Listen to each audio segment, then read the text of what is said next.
Hello, my name is Host Eric. I'm talking with famous people. I'm also Coach Eric, the owner and head coach of Autonomy Debate School, and a long-time educator with a lot of years of classroom teaching experience. So, in this video, I would like to put some of that to use and talk about practical ways to consider type in the classroom in conjunction with some practical classroom effectiveness tips. For classroom teachers, we have a constant battle between things going smoothly and things being efficient. And they're not, sometimes they go hand in hand and sometimes they don't. So it can help things go smoothly in the classroom to assign certain kinds of work that are time intensive and ideally silent desk work, so you don't have to worry about the nonsense quite so much. Of course, those things always come in with their own sets of challenges. So what I want to start with today is a notion of a basic thing you can do to determine some differentiation between students on type. And it's a simple impromptu test where you ask students to, it's something you could do over the course of a week, a couple kids a day. You just ask them from their seats to give you 5 different reasons why birds might be considered to be better than fish in general, and see how they respond to the question or the prompt. Now, there's a few different ways that your students might respond depending on how old they are. Older students might respond by saying, "What do you mean by better?" If they do, you've got yourself somebody who's probably an in right off the bat, because they're going to attack the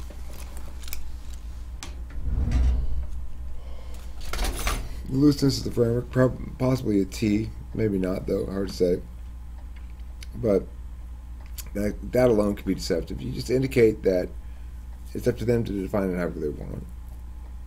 And then you're going to have students who have a lot of trouble even coming up with any answers. You're going to have some students who come up with a lot of answers. So, for those who do come up with multiple answers, though, it may be that too can be revelatory of something other than, say, NE. Some students might come up with an answer like this: ways in which birds are better than fish. You might say, well, they can fly, and fish can't. They have feathers to keep them warm, fish don't. They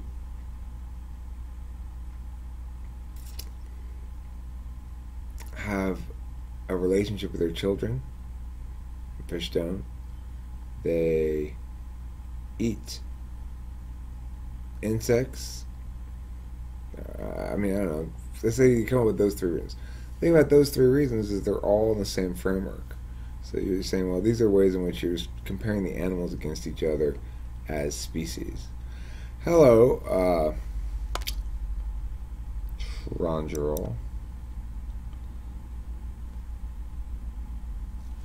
And on the other hand, and that's going to tell you they're probably an NI type of a student, because they're looking at a holistic set. They're trying to find a single set to answer this question. A set that provides them the answer of all the different ways in which you break down this topic. But an NE heavy student will bounce between frameworks. So they'll say, well, we can eat birds and they're more delicious than fish because chickens are birds. And also, birds have feathers and fish don't. So that's good for a couple reasons. One, it keeps birds warm, and two, we can take their feathers and make pillows out of them.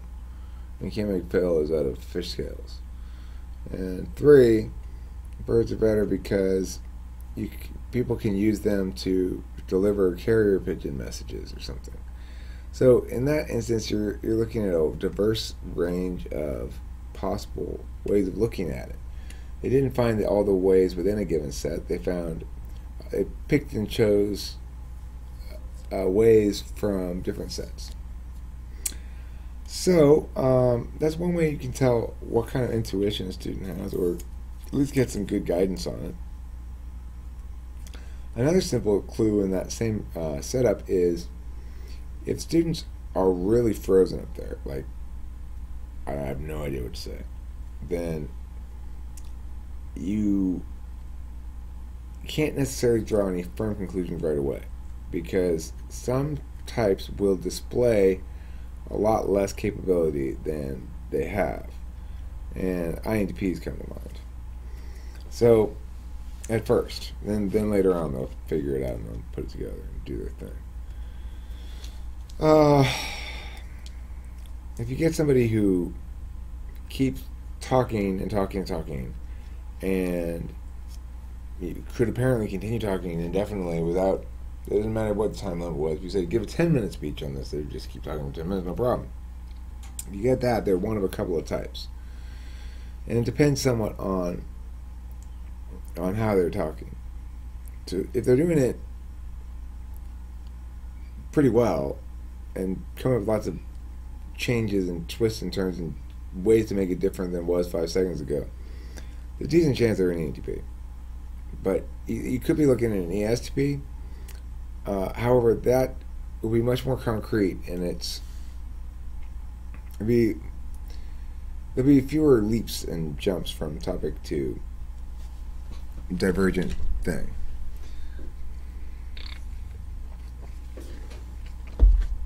Now here's the second exercise, which is the opposite exercise. Sentence diagramming. Tell them that you're going to have them do a sentence diagram for a very simple sentence, like Joe loves cheese, and show them how to draw it on the board, and then walk them through a set of specific instructions on how to lay out the paper.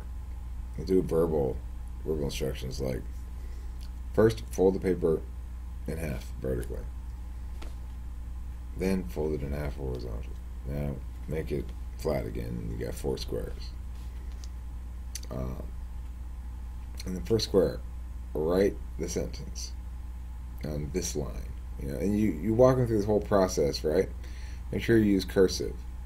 Any mistakes, you do this in pencil. You be ultra super particular about process on this exercise. It doesn't even matter what, they're not trying to learn anything except to trying to execute something perfectly. That's what they're trying to learn. And that's what you're trying to get them to learn. And you're also using this to assess them, because you're going to have some students who get the idea inherently of being neat and tidy, and some students who have to be taught that idea and just simply do not get it. And if you're a teacher of elementary, then you know exactly what I mean, where some of the boys, you're telling them, okay, on the third line now, start up against the margin, right up against the margin, and write the following word, and put a colon or something. And they just won't, I don't know, put it up against the margin, and you go back there and you go, no, erase this, move it over there, and you have to, that's the thing.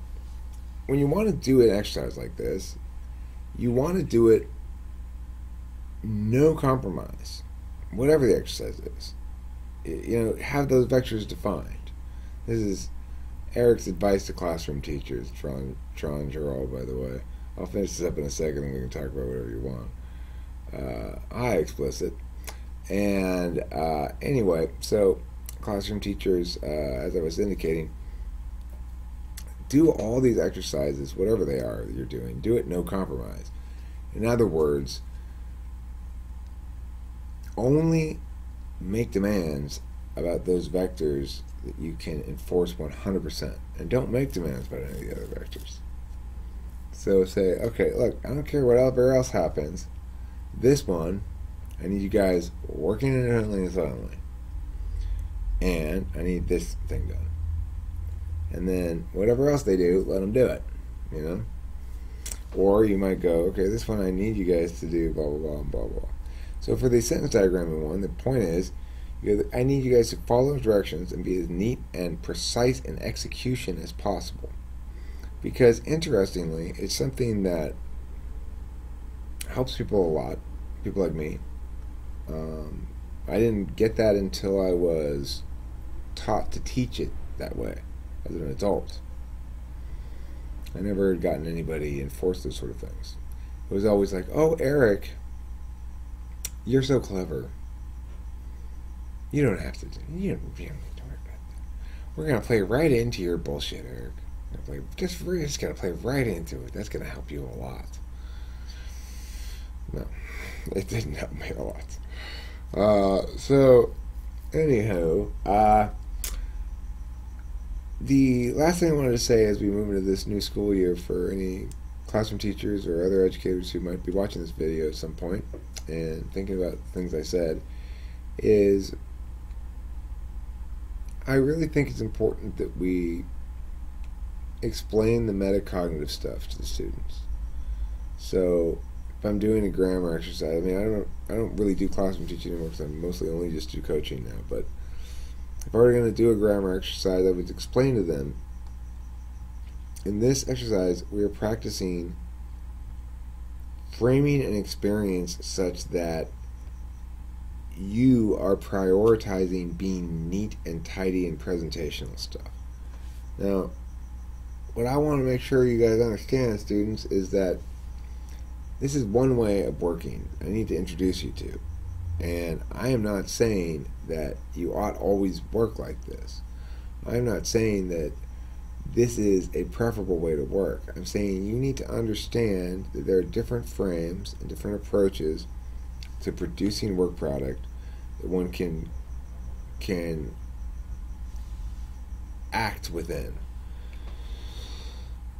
And it's important to be able to act within all of those, because certain circumstances demand certain kinds and certain circumstances demand others. So when we are doing something for the purpose of generating ideas, we don't worry so much about the presentation or keeping score or anything like that.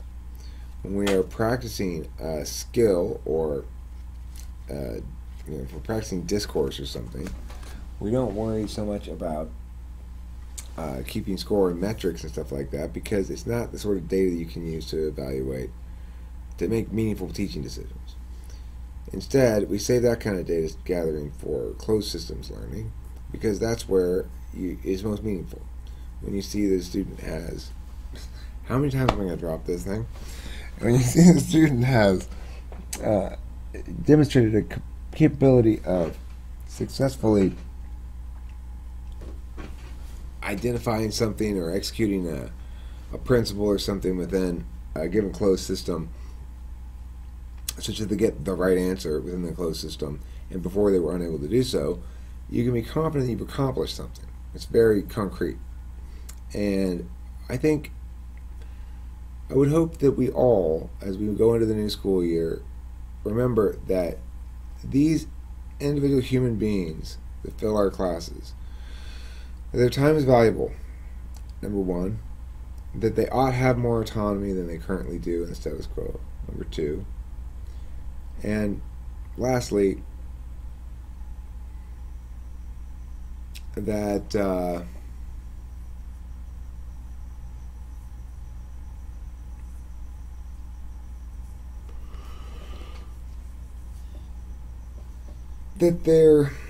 there's a difference between different individual human beings that cause them to learn differently and to need a different approach to education.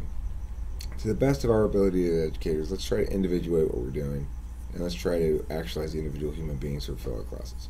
Thank you for watching Talking with Famous People, and I appreciate your indulging me this somewhat